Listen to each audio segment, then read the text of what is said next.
حضرت عبداللہ بن عباس رضی اللہ تعالیٰ عنہ فرماتے ہیں کہ ایک دن جبرائیل علیہ السلام رسول اللہ کے پاس بیٹھے ہوئے تھے کہ اچانک انہوں نے اپنے اوپر زوردار آواز سنی۔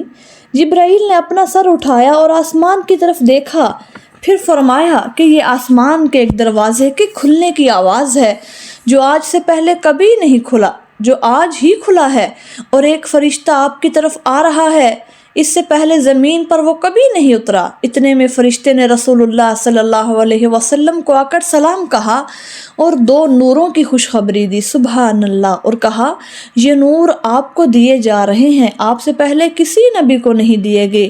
ایک سورۃ فاتحہ اور دوسرا سورہ بقرہ کی آخری 2 آیات۔ اے نبی، آپ جب بھی ان دونوں نوروں میں سے ایک نور کی تلاوت کریں گے تو آپ کو طلب کرتا چیز ضرور عطا کی جائے گی۔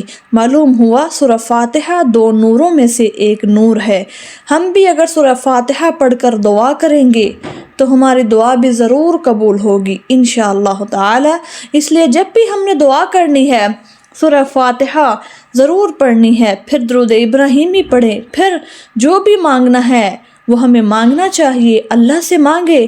دعا کے درمیان ہم سورہ بقرہ کی آخری 2 آیات بھی پڑھ لیں، انشاءاللہ ہماری دعا کبھی بھی رد نہیں ہوگی۔ اللہ تعالیٰ دعاؤں کو مستجاب کرنے والے ہیں۔